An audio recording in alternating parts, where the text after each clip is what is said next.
let us see the next LOS. The next LOS asks us to describe a credit spread, okay, and discuss the relationship between the credit spread and the well-being of the economy, right? So please note that here we have focused on the yield spread, okay.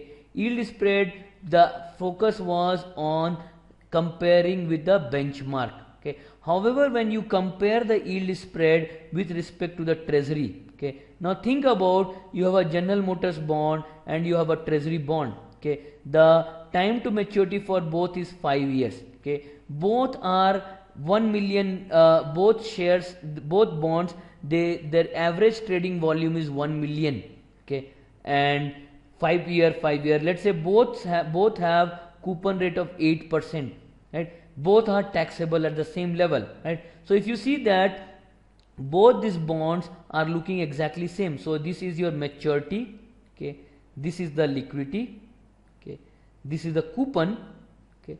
Now even if you have this all same, but if you try to find out the yield of this bond, the yield of this bond is 8%, but the yield of this bond is 6%, okay. Now why you have this 2% difference in the yield, okay? The 2% difference in the yield is because the chances of default of General Motors is high, where the chances of default of the treasury on dollar denominated bond is 0, right? So we will say that this 2% is to compensate, this 2% is to compensate for the credit risk.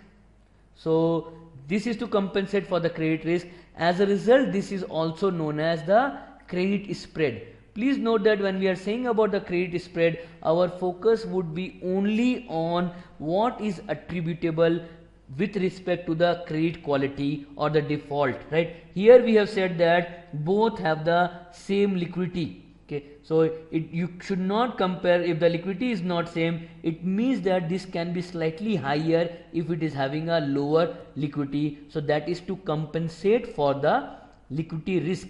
But here if the liquidity is same, that means this entire 2% is to compensate for the credit risk, or it's a credit spread, okay. Now how the credit spread is related with respect to the economy, okay. Think about, okay, if the economy is doing good, if the economy is doing good, what will happen is the corporates, they do good, okay, the corporate, they do good. As a result, what happens is their net profits are good, okay. When their net profit is good, it means that the chances of default on the bond is lower, okay. So the chances of default is in the bond is lower, so their default risk is low, and we can say that the credit spread would be lower, because if the bonds are not defaulting, why would the spread be higher? So the default risk is lower. When the default risk is lower, the credit spread is lower. So what we can say is, when the economy is good, it implies that the credit spread is lower, okay, right? Because the chances of default is less, because the companies, they are generating good cash flow, they are generating good profit, okay. However, when the economy is in a downward phase, that means the economy is stagnating, or the growth is going down, or even a negative growth, what will happen is the corporate would perform a very bad show, okay. Their sales are decreasing, their net profits are decreasing,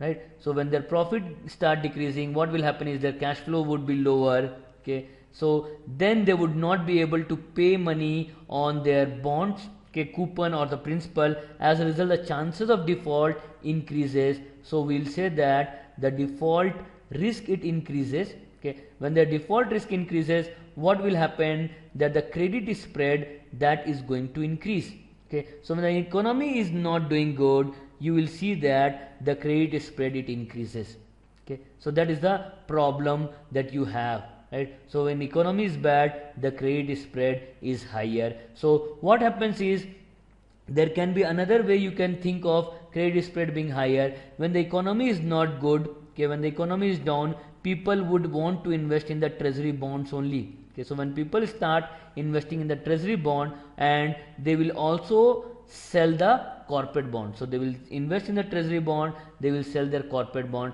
when the selling of the corporate bond happens, the price of the corporate bond decreases, and when the price of the corporate bond decreases, we have seen that there is an inverse relationship between the price and the yield, so yield will increase. Okay, when the treasury bond is in demand, the price is increasing, the yield is decreasing, right? So now we have seen that the credit spread is the difference between the yield. Let's say earlier yield was 8%, this yield was 6%, the credit spread was 2%. Okay, now what has happened is, when the yield of this guy has increased because of the selling by the people, it has become 8.5%. let's say this has become 5.75%.